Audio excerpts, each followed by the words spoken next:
ഇന്ന് നമ്മൾ ഉണ്ടാക്കാൻ പോണത് ഒരു നൊസ്റ്റാൾജിക് ഐറ്റമാണ്. മാങ്ങ തെരാന്നും ആം പപ്പട് എന്നൊക്കെ പറയുന്ന ഒരു സംഭവമാണ്.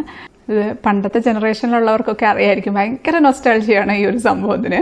അത് നല്ല ടേസ്റ്റി ആയിട്ട് നമുക്ക് വീട്ടിലുണ്ടാക്കാം, എളുപ്പത്തിൽ ഉണ്ടാക്കാം, ഒരു ബുദ്ധിമുട്ടും ഇല്ലാതെ എളുപ്പത്തിൽ തയ്യാറാക്കിയെടുക്കാം. ഇതുകൊണ്ട് നല്ല സോഫ്റ്റ് ആയിട്ട് നല്ല ടേസ്റ്റി ആയിട്ടുള്ള ഐറ്റമാണ് കേട്ടോ. മസ്റ്റായിട്ടും ട്രൈ ചെയ്ത് നോക്കേണ്ട ഒരു ഐറ്റമാണ്. അപ്പോൾ നമുക്കിത് എങ്ങനെയാണ് ഉണ്ടാക്കുന്നതെന്ന് കാണാം. വീഡിയോ തുടങ്ങുന്നതിന് മുമ്പ് ഒരു കാര്യം, നമ്മുടെ ചിക്കൂസ് ഡൈൻ ഗിവ് അവേ നടക്കുന്ന കാര്യം എല്ലാവർക്കും അറിയായിരിക്കുമല്ലോ. അറിയാത്തവർക്ക് വേണ്ടി താഴെ ഡിസ്ക്രിപ്ഷൻ ബോക്സിൽ ആ വീഡിയോയുടെ ലിങ്ക് ഇട്ടേക്കാം. അപ്പോൾ നമ്മുടെ ഈ ഒരു മാങ്ങ തെര ഉണ്ടാക്കാനായിട്ട് 2 മാങ്ങ എടുത്ത് വെച്ചിട്ടുണ്ട് കേട്ടോ. ഞാൻ സിന്ദൂരം മാങ്ങയാണ് എടുത്തിട്ടുള്ളത്. ഏതായാലും കുഴപ്പമില്ല, അത് നമുക്ക് മുറിച്ചെടുക്കാം. ഇപ്പോൾ അത് മുറിച്ചെടുത്ത് വെച്ചിട്ടുണ്ട്. നമുക്ക് മിക്സിയുടെ ജാറിലേക്ക് ഇട്ട് കൊടുക്കാം. എന്നിട്ട് നന്നായിട്ടങ്ങ് അരച്ചെടുക്കാം, നല്ല പേസ്റ്റ് പോലെ അരച്ചെടുക്കാം. അപ്പോൾ അത് അരച്ചെടുത്തിട്ടുണ്ട്. നമുക്കൊരു കടായിലേക്ക് ഇട്ട് കൊടുക്കാം. നമുക്കിതിലേക്ക് ഒരു 6 ടേബിൾ സ്പൂണൊക്കെ പഞ്ചസാര ഇട്ട് കൊടുക്കാം. പഞ്ചസാരയുടെ അളവെന്ന് പറഞ്ഞാൽ നമ്മൾ മധുരം നോക്കി മധുരം ആവശ്യത്തിനനുസരിച്ച് ഇട്ട് കൊടുക്കാം കേട്ടോ. നമ്മളതിട്ട് മിക്സ് ആക്കിയതിന് ശേഷം നോക്കാം. അധികം മധുരമൊന്നും ഇല്ലാത്ത മാങ്ങയാണെങ്കിൽ കുറച്ചുകൂടെ ഇട്ട് കൊടുക്കേണ്ടി വരും. പഞ്ചസാരയൊക്കെ ഒന്ന് മെൽറ്റായിട്ടുണ്ട്. നമുക്കിതിലേക്ക് ചെറുനാരങ്ങ നീര് ചേർത്ത് കൊടുക്കണം. ഒരു 2 ടേബിൾ സ്പൂണൊക്കെ ചെറുനാരങ്ങ നീര് ചേർത്ത് കൊടുക്കാം. നമ്മളിതിൻ്റെ ടേസ്റ്റ് ഒന്ന് നോക്കണം. നല്ല മധുരവും പുളിയും ഒക്കെ വേണം അതിന്. മധുരം കുറവാണെങ്കിൽ കുറച്ചുകൂടെ പഞ്ചസാര ചേർക്കാം, പുളി കുറവാണെങ്കിൽ കുറച്ച് ചെറുനാരങ്ങ നീര് ചേർത്ത് കൊടുക്കും. നമ്മളിത് തൊട്ട് നോക്കി നോക്കുമ്പോൾ അത്യാവശ്യം പുളി ഉണ്ടായിരിക്കണേ. ആം പപ്പട് നല്ല മധുരവും പുളിയും ഒക്കെ ആയിട്ട് കഴിക്കാൻ തന്നെയാണ് നല്ല ടേസ്റ്റ്. ശരിക്കും ഭയങ്കര ടേസ്റ്റി ആയിട്ടുള്ള ഒരു സംഭവമാണ് കേട്ടോ. ഇത് ഒരു നൊസ്റ്റാൾജിക് ഐറ്റമാണ്. ഇതിലേക്ക് ഒരു നുള്ള് ഉപ്പ് ചേർത്ത് കൊടുക്കാം. നമുക്ക് അങ്ങ് ഇളക്കി കൊടുക്കാം. കണ്ടിന്യൂസ് ആയിട്ട് അങ്ങനെ വെച്ച് ഇളക്കേണ്ട ആവശ്യമൊന്നുമില്ല. നമ്മൾ ഇടയ്ക്കിടയ്ക്ക് ഒന്ന് വന്ന് ഇളക്കി കൊടുത്താൽ മതി. ഒന്ന് ശ്രദ്ധിച്ചിരുന്നാൽ മതി. തീ കൂട്ടി വെച്ച് തന്നെ നമുക്ക് ഇളക്കി കൊടുക്കാം. പെട്ടെന്ന് ഇത് കട്ടിയായിട്ട് വരും. പണ്ടൊന്നും ഇങ്ങനെ മാങ്ങ പൾപ്പാക്കിയിട്ട് പഞ്ചസാരയൊന്നും ചേർത്തിട്ടൊന്നും അല്ല ഉണ്ടാക്കുക. നമ്മൾ മാങ്ങ തൊലി അങ്ങ് പൊളിച്ച് കളഞ്ഞിച്ച് പായയില്ലേ, നമ്മൾ കിടക്കാനൊക്കെ ഉള്ള ടൈപ്പ് പായ, അങ്ങനത്തെ പായയുടെ മുകളിൽ ഉരയ്ക്കും. മാങ്ങ അങ്ങനെ തന്നെ പിടിച്ചിട്ട് അങ്ങനെ ഉരച്ചിട്ട് ആ ഒരു മാങ്ങയുടെ പൾപ്പ് മുഴുവനും പായലാക്കി എന്നിട്ട് അത് വെയിലത്ത് വെച്ച് ഉണക്കി പിന്നെ അതെടുത്ത് മുറിച്ച് കുപ്പി ഭരണിയിലാക്കി സൂക്ഷിക്കുക ചെയ്യുക. അങ്ങനെ ചെയ്യുന്നതിലും കുറച്ചും കൂടെ ടേസ്റ്റിയാണ് ഇതുപോലെ ചെയ്യുമ്പോൾ. കാരണം നമ്മളിതിൽ ആവശ്യത്തിന് പുളി ചേർത്ത് കൊടുക്കുന്നുണ്ട്, മധുരമൊക്കെ നമ്മൾ പാകത്തിന് ചേർത്ത് കൊടുത്തിട്ടാണ് ഉണ്ടാക്കുന്നത്. അതെന്ന് പറഞ്ഞാൽ മാങ്ങയ്ക്ക് ടേസ്റ്റ് ഉണ്ടെങ്കിൽ അതിനും ടേസ്റ്റ് ഉണ്ടാവും. മാങ്ങയ്ക്ക് വലിയ ടേസ്റ്റ് ഇല്ല എന്നുണ്ടെങ്കിൽ നമ്മുടെ മാങ്ങാത്തരയ്ക്കും അത്ര ടേസ്റ്റ് ഉണ്ടാവില്ല. അപ്പോൾ അത് തിക്കായിട്ട് വന്നിട്ടുണ്ട്. നമ്മളിതിങ്ങനെ ഇളക്കുമ്പോഴത്തേക്കും കണ്ടാൽ നമ്മുടെ ആ ഒരു വഴി ഇങ്ങനെ തെളിഞ്ഞ് കാണുന്നത്. എത്രത്തോളം തിക്കാക്കാൻ പറ്റുമോ അത്രത്തോളം തിക്കാക്കാം. കാരണം പിന്നെ ഇതിരുന്ന് നമ്മൾ ഡ്രൈ ആക്കി എടുക്കേണ്ടതല്ലേ. അപ്പോൾ അതുകൊണ്ട് കഴിയുന്നത്ര നമുക്ക് തിക്കാക്കി എടുക്കാം. അത് മതി, നമുക്ക് ഓഫായി കൊടുക്കാം. ഇനി നമ്മളിത് ഒരു ട്രേയിലേക്കോ അല്ലെങ്കിൽ പ്ലേറ്റിലേക്കോ ഒന്ന് സ്പ്രെഡ് ചെയ്ത് വെക്കണം. അപ്പോൾ അതിനുവേണ്ടി ഞാനൊരു ബേക്കിംഗ് ട്രേ എടുത്തിട്ടുണ്ട്. ഏറ്റവും ബെസ്റ്റ് എന്ന് പറയുന്നത് നമ്മുടെ ഒരു ബട്ടർ പേപ്പർ വെച്ചിട്ട് ചെയ്യുന്നതാണ്. അപ്പോൾ ഞാൻ ഈ ഒരു ട്രേയിൽ ബട്ടർ പേപ്പർ കട്ട് ചെയ്ത് വെച്ചിട്ടുണ്ട്. ഇനി അതിലേക്ക് നമുക്ക് പൾപ്പ് അങ്ങ് ഒഴിച്ചു കൊടുക്കാം. ഇനി നമുക്ക് സ്പ്രെഡ് ചെയ്ത് കൊടുക്കാം. ഒരു സ്പൂൺ വെച്ചിട്ട് എല്ലായിടത്തും അങ്ങ് സ്പ്രെഡ് ചെയ്യാം.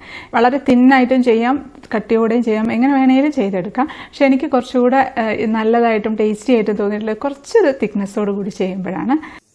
അപ്പം എല്ലായിടത്തും സ്പ്രെഡ് ചെയ്ത് വെച്ചിട്ടുണ്ട്. ഇത് കുറച്ചുകൂടെ ബാക്കിയുണ്ട്. ഞാനൊരു പ്ലേറ്റിലേക്ക് ആക്കുകയാണ് കേട്ടോ. പ്ലേറ്റിലേക്ക് ഞാൻ കുറച്ച് ഓയിലൊന്ന് കയ്യിലൊന്ന് ജസ്റ്റ് ഒന്ന് ആക്കിയിട്ടേ ഉള്ളൂ. അതൊന്ന് കൊണ്ടൊന്ന് എല്ലായിടത്തും ഒന്ന് സ്പ്രെഡ് ചെയ്ത് കൊടുക്കാം. പിന്നെ ഒരു കാര്യം പ്രത്യേകിച്ച് ശ്രദ്ധിക്കേണ്ടത്, നമ്മൾ ഈ ഒരു പ്ലേറ്റൊക്കെ ഗ്രീസ് ചെയ്യാനായിട്ട് നെയ്യ് എടുക്കരുത് കേട്ടോ. ഒരു കാരണവശാലും നെയ്യ് എടുക്കരുത്. കാരണം ഈ ഒരു മാംഗോൻ്റെ ഫ്ലേവറും നെയ്യും കൂടെ ഒരു തരത്തിലും ചേർന്ന് പോവില്ല, ഒരു ടേസ്റ്റും ഉണ്ടാവില്ല. ഒരു വല്ലാത്തൊരു സ്മെല്ലാണ് ഉണ്ടാവുക. നമുക്ക് ഒരു മടുപ്പിക്കുന്ന ഒരു സ്മെല്ലാണ്. ഞാൻ ഒരു പ്രാവശ്യം തേച്ച് നോക്കിയിരുന്നു, പക്ഷെ എനിക്ക് കഴിക്കാനേ പറ്റിയില്ല. ഞാനിപ്പോൾ സൺഫ്ലവർ ഓയിലാണ് തേച്ച് കൊടുത്തിട്ടുള്ളത്. ഫ്ലേവർലെസ് ആയിട്ടുള്ള ഏത് ഓയിലായാലും കുഴപ്പമില്ല, അതും അധികം വേണ്ട. ബട്ടർ പേപ്പറാണ് ഞാൻ എപ്പോഴും പ്രിഫർ ചെയ്യുന്ന ഒരു കാര്യം കേട്ടോ. നമുക്ക് നല്ല ടേസ്റ്റി ആയിട്ട് കഴിക്കാനായിട്ട് പറ്റും. പ്ലേറ്റ് ഒന്നും ഇല്ലെങ്കിലും പായയ്ക്ക് പകരം വെറും ബട്ടർ പേപ്പർ ഒറ്റ വലിയൊരു ഷീറ്റ് എടുത്ത് അതിൽ ഫുള്ളായിട്ട് നിരത്തിയിട്ട് അങ്ങനെയും ചെയ്യാം. ഇതിപ്പം കുറച്ചൊരു വലിയ പ്ലേറ്റാണ്, അധികം ഇല്ല. അപ്പോൾ അതുകൊണ്ട് ഞാൻ ഫുള്ളായിട്ട് അങ്ങ് സ്പ്രെഡ് ചെയ്തിട്ടുണ്ട്. ഇത് കുറച്ച് തിന്നായിട്ടാണ് ആക്കുന്നത്.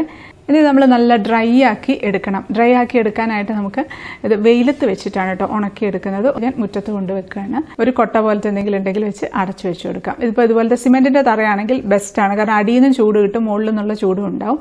ഇപ്പോൾ പുല്ലിലൊക്കെ വെക്കുന്നതിൽ നല്ലത് ഇങ്ങനെ വെക്കുന്ന കേട്ടോ. ഞാൻ ഒരെണ്ണം പുല്ലിൽ കൊണ്ട് വെച്ച് നോക്കിയത്.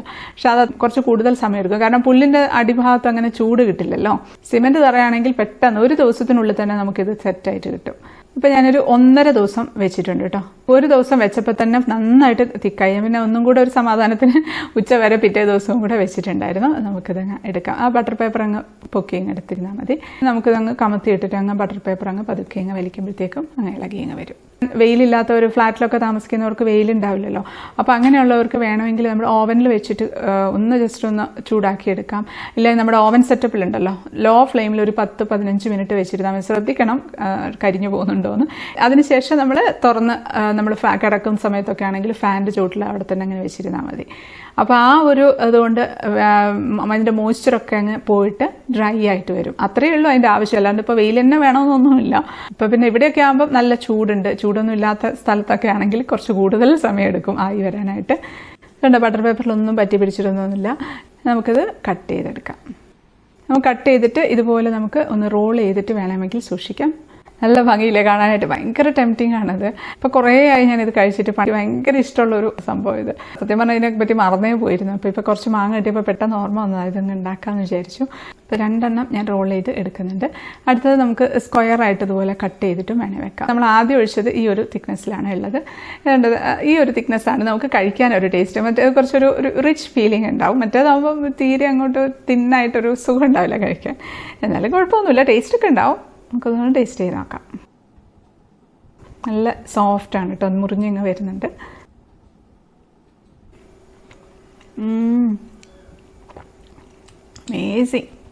അമേസിങ് എന്ന് പറഞ്ഞാൽ പോരാ, അത്രയും ടേസ്റ്റ് ആയിട്ടൊരു സംഭവം. അത്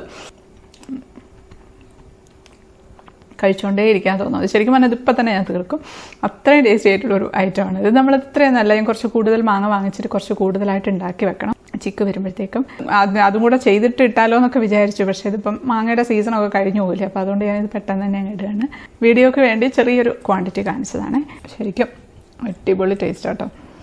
മസ്റ്റായിട്ട് ഉണ്ടാക്കി നോക്കണം. 2 മാങ്ങയാണെങ്കിൽ 2 മാങ്ങയെങ്കിലും വെച്ചിട്ട് ഒന്ന് ഉണ്ടാക്കി നോക്കണം. അതിൻ്റെ ഒരു ടേസ്റ്റ് ഇപ്പം ഇപ്പോഴത്തെ കുട്ടികൾക്കൊന്നും ചിലപ്പോൾ ഇത് അറിയാൻ വഴിയില്ല.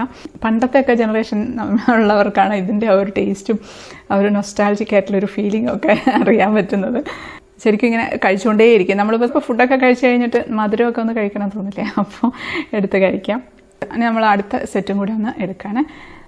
അതും പെട്ടെന്ന് തന്നെ നിങ്ങൾ ഇളകി ഇങ്ങ് വന്നോളൂ. നമ്മൾ സൈഡിൽ കൂടെ ചെറിയൊരു കത്തി എന്തെങ്കിലും ഇട്ടിട്ടൊന്ന് വെച്ചിട്ട് ഇങ്ങനെ പൊക്കി ഇങ്ങനെ എടുത്താൽ മതി. അത് ഭയങ്കര തിന്നായിട്ടാണുള്ളത്. കുഴപ്പമൊന്നുമില്ല, ടേസ്റ്റൊക്കെ ഉണ്ടാവും. കട്ട് ചെയ്യാം. ഇതും നല്ലപോലെ നല്ല സോഫ്റ്റ് തന്നെയാണ്. പിന്നെ പ്രത്യേകിച്ച് ഓർക്കേണ്ട ഒരു കാര്യം എന്ന് വെച്ചാൽ നെയ്യ് ഒരു കാരണവശാലും ഉപയോഗിക്കരുത്. സൺഫ്ലവർ ഓയിൽ മറ്റാണെന്നുണ്ടെങ്കിൽ ലൈറ്റായിട്ട് മാത്രം ഒന്ന് തേച്ച് കൊടുക്കുക. ചെറിയൊരു കോട്ടിങ് മാത്രം കൊടുക്കുക, ഇളകി വരാനായിട്ട് മാത്രം. ബട്ടർ പേപ്പറാണ് ബെസ്റ്റ്. പിന്നെ ചെറുനാരങ്ങ നീര് ഒഴിക്കാനും മറന്നുപോകല്ലേ. ഇതൊന്നും പണ്ട് ചെയ്യുന്നതല്ല, പക്ഷെ നമ്മളിപ്പം ഇതൊക്കെ ചെയ്യുമ്പോഴാണ് കുറച്ചുകൂടെ കൂടുതൽ ടേസ്റ്റി ആയിട്ട് ഫീൽ ചെയ്യുന്നത്. അപ്പോൾ ഉണ്ടാക്കി നോക്കുമല്ലോ, ഫീഡ്ബാക്ക് അറിയിക്കാൻ മറക്കല്ലേ. അടുത്തൊരു അടിപൊളി റെസിപ്പി ആയിട്ട് കാണാം. അതുവരേക്കും stay happy, stay positive. By.